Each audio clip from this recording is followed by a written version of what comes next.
Declaro aberta a 10ª sessão ordinária do plenário deste Supremo Tribunal Federal.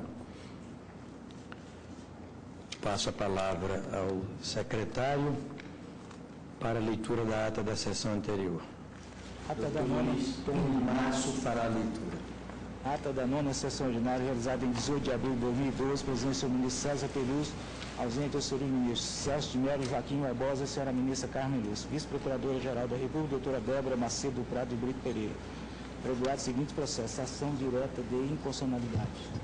Curso plenário, sobre o conteúdo da ata, pergunto se posso declará-la aprovada.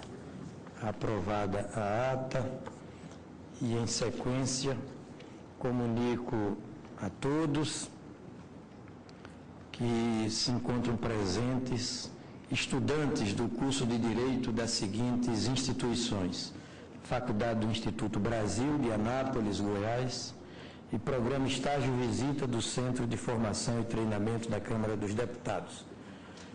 Eu peço que os visitantes se sintam à vontade neste nosso plenário. Em sequência, chamo para julgamento com sustentação oral e sob a relatoria do ministro Ricardo Lewandowski, a DPF 186. Ela procede geograficamente do Distrito Federal, tem como requerente o partido DEM, Democratas. Interessados: Conselho de Ensino, Pesquisa e Extensão da Universidade de Brasília, Reitor da Universidade de Brasília, Centro de Seleção e de Promoção de Eventos da Universidade de Brasília e já anunciado que haverá sustentação oral, eu concedo a palavra à Sua Excelência, o ministro Ricardo Lewandowski, inicialmente para o seu relatório. Senhor presidente, eminentes pares, eu peço licença a vossas excelências para fazer um resumo, porquanto meu relatório tem em tipo 14 mais de 40 páginas. E como o relatório já foi distribuído aos eminentes pares, e como haverá sustentação oral, farei um brevíssimo relatório daquilo que interessa. Trata-se de uma arguição de descumprimento de preceito fundamental, ajuizada pelo Partido Democratas DEM, com pedido de liminar, que visa a declaração de inconstitucionalidade de atos da Universidade de Brasília, UNB, do Conselho de Ensino, Pesquisa e Extensão da Universidade de Brasília, CEP, e do Centro de Promoção de Eventos da Universidade de Brasília, CESP, os quais instituíram o sistema de reserva de vagas com base em critério étnico-racial, 20% de cotas raciais, étnico-raciais, no processo de seleção para ingresso de estudantes e também para descendentes dos povos indígenas. Pretende, em síntese com esta ADPF, desconstituir os seguintes atos: a ata da reunião extraordinária do Conselho de Ensino, Pesquisa e Extensão da Universidade de Brasília, CEP, a resolução 38, 18 de julho de 2003, do Conselho de Ensino, Pesquisa e Extensão da Universidade de Brasília, o Plano de Metas para a Integração Social, Étnica e Racial da UNB, o item 2, subitens 2, 2, 2, 2, 1, 2, 3, e o item 3, subitem 3, 9, 8, item 7, todos do edital 2 de 20 de abril de 2009, do segundo vestibular de 2009, dessa instituição federal de ensino superior. O arguinte alega, em suma, que tais atos ofendem os artigos 1º, caput 3, 3º, 4º, inciso 8º, 5º, incisos 1, 2, 23, 41, 54, 37 caput, 205, 206 caput 1, 207 caput e 208, 5, todos da Constituição Federal. Sustenta em síntese que a discriminação supostamente existente no Brasil é uma questão social e não racial. Esse é o breve relatório que faço a vossas excelências. Obrigado, Vossa Excelência. Pelo requerente falará a doutora Roberta Fragoso Menezes Kaufmann. Doutora Roberta, Vossa Excelência disporá do tempo de 15 minutos ou até 15 minutos para a sua sustentação oral.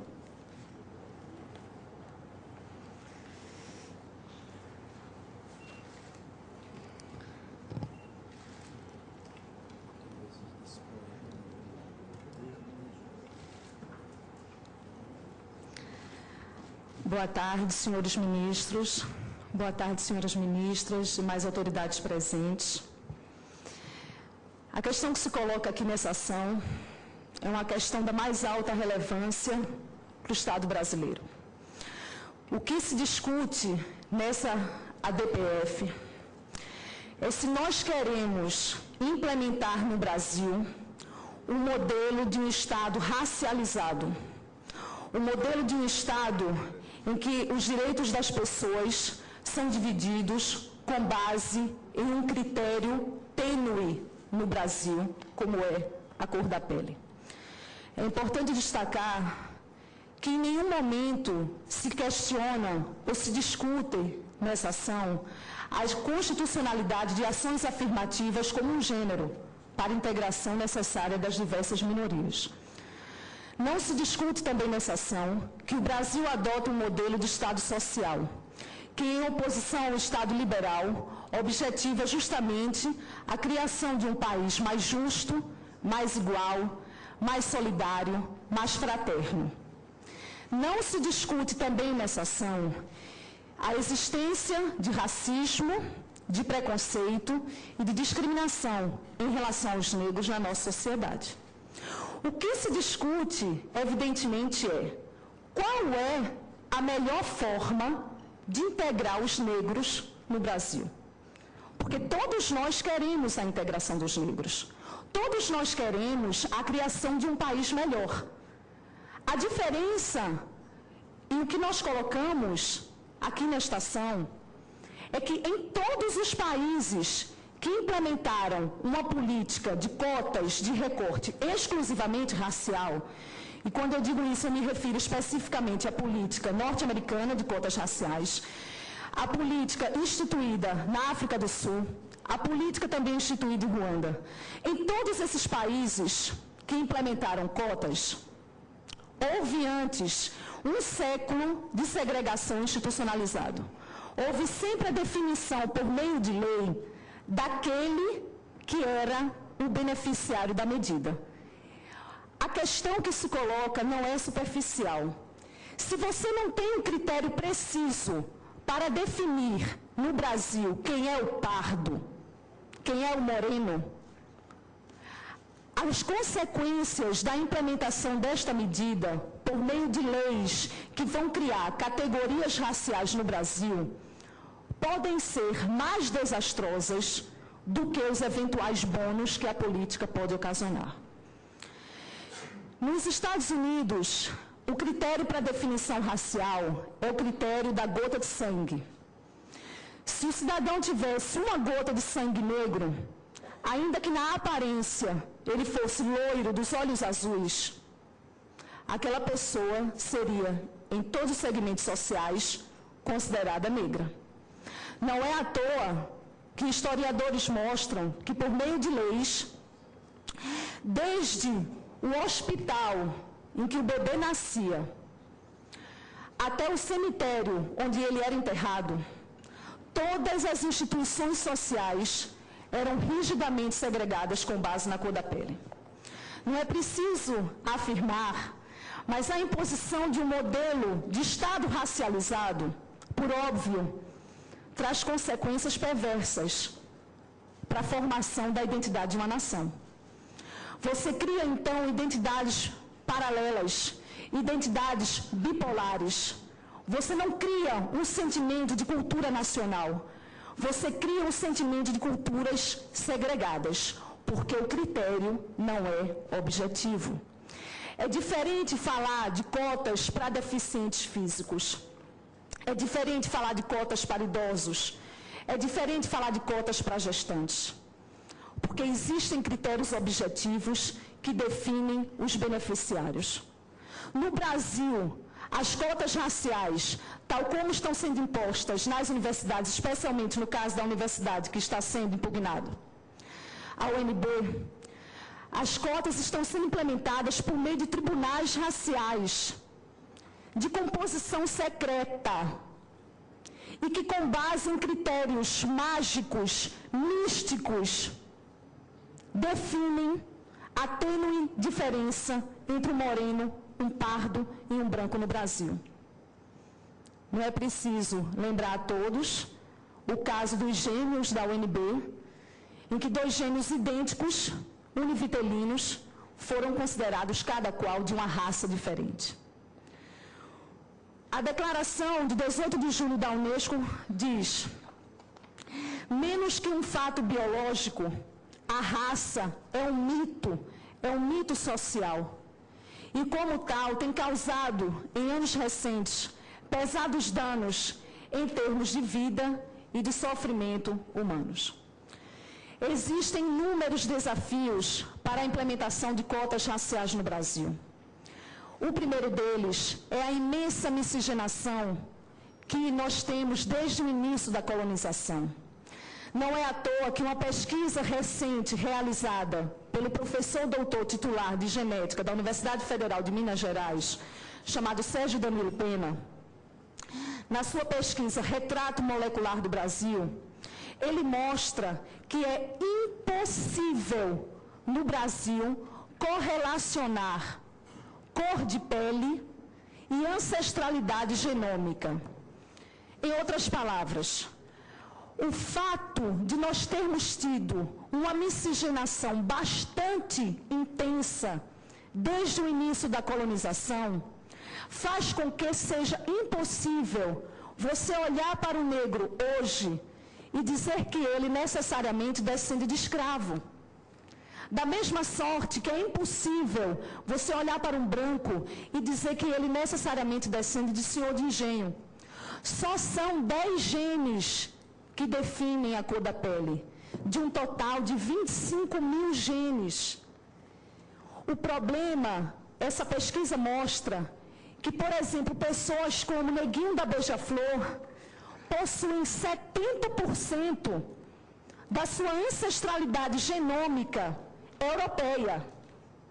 Então, Neguinho da Beija-Flor, Daiane dos Santos, Hilde Silva, dentre outras inúmeras personalidades que foram pesquisadas, mostram que, como só são 10 genes que definem cor, é possível que a pessoa, na aparência, tenha pele escura, mas que não necessariamente descenda de escravos no Brasil.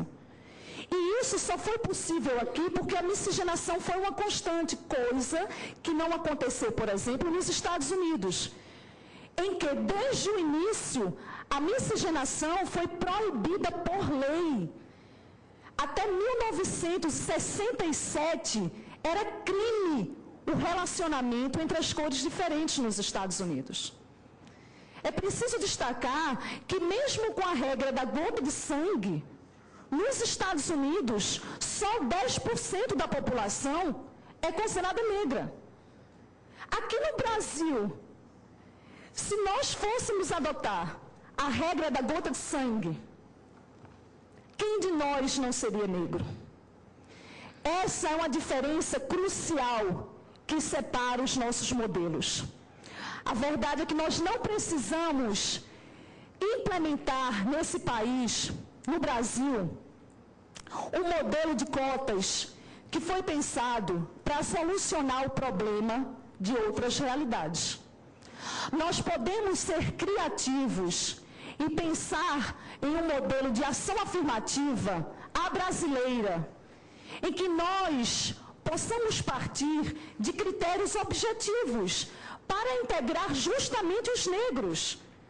Porque se dentre os pobres no Brasil, 73% são negros, se nós fizermos uma política de recorte social a partir de critérios objetivos, como, por exemplo, renda mínima, como, por exemplo, haver estudado em escolas públicas, nós faremos a integração necessária, sem criarmos os riscos de dividirmos o Brasil racialmente.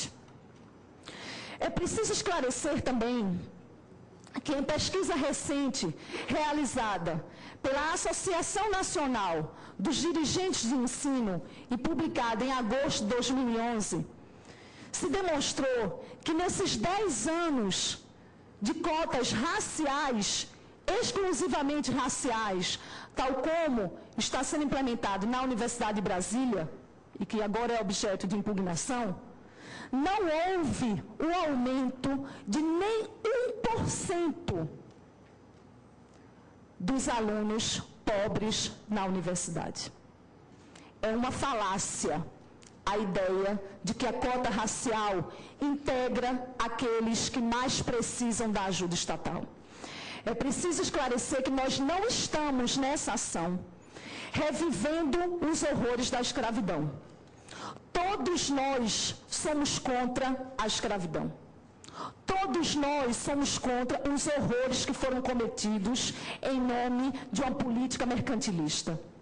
O que está em jogo nessa ação é se nós queremos dividir o Brasil, se nós precisamos criar culturas paralelas e um Estado racializado, como é hoje, infelizmente, o ideário da Secretaria de Igualdade Racial, que, do meu ponto de vista, merece a alcunha de Secretaria do Racismo Institucionalizado, porque quer dividir o Brasil em diversos segmentos sociais, desde o atendimento em hospitais públicos, passando por universidades, passando pelo mercado de trabalho, passando pela representação em partidos políticos, na publicidade e na propaganda. Nós não precisamos implementar este modelo para vivermos um país integrado. Nós podemos implementar um outro modelo baseado na nossa integração. Porque, afinal de contas, o racismo e o preconceito se combate na esfera penal. E não é à toa que hoje existe no Brasil, em pesquisa divulgada pela Fundação Perseu Abramo, 96% dos brasileiros se declaram não racistas. Existe hoje um constrangimento social em a pessoa se declarar racista. Isso é um bônus que não pode ser ignorado. No Brasil, nós conseguimos alcançar a formação de uma identidade nacional que independe de cor. Todos os nossos ídolos, todos os nossos símbolos de unidade refletem a formação do nosso povo plural. Negros, brancos, índios, imigrantes, todos nós juntos formamos um só povo, que é o povo brasileiro. E eu termino a minha participação lendo para os senhores, para as senhoras, uma passagem do nosso líder Nelson Mandela, que era contra e é contra as cotas raciais. Ele diz na sua autobiografia recém-publicada: o opressor precisa ser libertado, tanto quanto o oprimido. O homem que tira a liberdade do outro é prisioneiro do ódio, do ressentimento. Está preso nas grades do preconceito e da pobreza de espírito. Ser livre é se livrar do ressentimento, é se livrar das algemas, viver de uma maneira que se respeite e se reforce a liberdade do outro. Diz Mandela: eu dediquei a minha vida à luta do povo africano. Lutei contra a dominação branca e contra a dominação negra. O meu ideal é de uma sociedade livre e democrática, em que todas as pessoas vivam com igualdade de oportunidades. Esse é o ideal que move minha vida e que espero ser realizado. Mas, se necessário, é um ideal pelo qual estou preparado, inclusive, para morrer. Senhores ministros, senhoras ministras, não existe racismo bom. Não existe racismo politicamente correto. Todo racismo é perverso e precisa ser evitado. Obrigada. Obrigado, Vossa Excelência.